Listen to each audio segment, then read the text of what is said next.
साथियों, आओ आज हम शब्दकोश तालिका बनाना सीखे। आज हम fundamental principle of state policy part 4 constitution को लेते हैं, जो इस प्रकार है।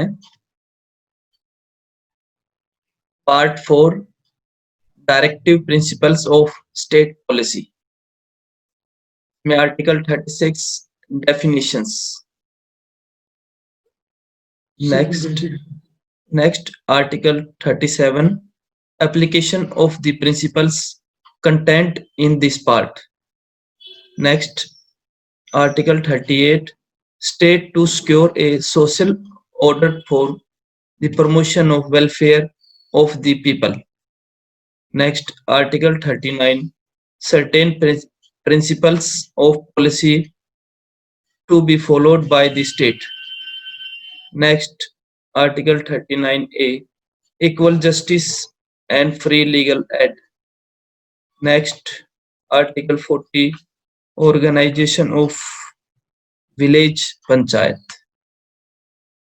Next, Article 41 right to work, to education and to public assistance in certain cases.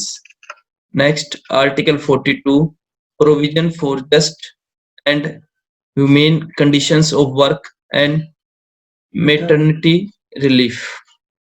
Next, Article 43 living wage etc. for workers. Next, Article 43A participation of workers in management of industries. Next, Article 43B promotion of cooperative societies. Next, Article 44 uniform civil code for the citizens. Next, Article 45 provision for early childhood care and education to children below the age of 6 years. Next, Article 46 promotion of educational and economic interest of scheduled castes, scheduled tribes and other weaker sections. Next, Article 47 duty of the state to raise the level of nutrition and the standard of living and to improve public health. Next, Article 48 organization of agriculture and animal husbandry. Next, Article 48A protection and improvement of environment and safeguarding of forests and wildlife.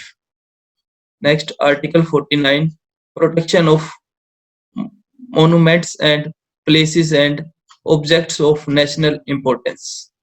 Next, Article 50 separation of judiciary from executive. Next, Article 51 promotion of international peace and security.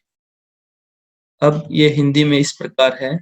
भाग 4 राज्य की नीति के निर्देशक तत्व। Article 36 परिभाषा। Article 37 इस भाग में अंतर्विष्ट तत्वों का लागू होना। नेक्स्ट, आर्टिकल 38 राज्य लोक कल्याण की अभिवृद्धि के लिए सामाजिक व्यवस्था बनाना। नेक्स्ट, आर्टिकल 39 राज्य द्वारा अनुसरणीय कुछ नीति तत्व। नेक्स्ट, आर्टिकल 39 का समान न्याय और निशुल्क विधिक सहायता। नेक्स्ट, आर्टिकल 40 ग्राम पंचायतों का संगठन। नेक्स्ट है आर्टिकल 41 कुछ दशाओं में काम, शिक्षा और लोक सहायता पाने का अधिकार। नेक्स्ट, आर्टिकल 42 काम की न्याय संगत और मानवीचोत दशाओं का तथा प्रसूति सहायता का उपबंध।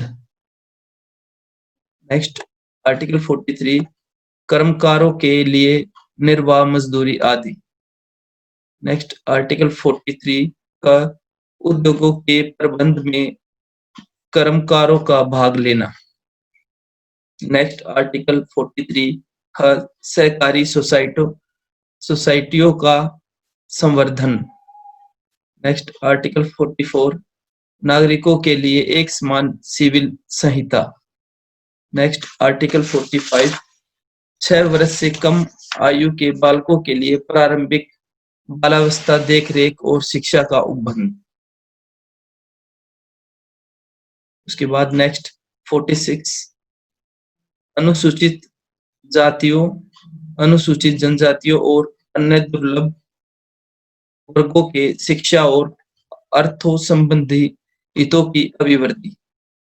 नेक्स्ट 47 पोषाहार स्तर और जीवन स्तर को ऊंचा करने तथा लोक स्वास्थ्य का सुधार करने का राज्य का कर्तव्य। नेक्स्ट 48 कृषि और पशुपालन का संगठन। नेक्स्ट आर्टिकल 48 का पर्यावरण का संरक्षण तथा संवर्धन और वन्य तथा वन्य जीवों की रक्षा। नेक्स्ट 49 राष्ट्रीय महत्व के संस्मारकों, स्थानों और वस्तुओं का संरक्षण। नेक्स्ट आर्टिकल 50 कार्यपालिका से न्यायपालिका का पृथक्करण। नेक्स्ट आर्टिकल 51 अंतर्राष्ट्रीय शांति और सुरक्षा की अभिवृद्धि।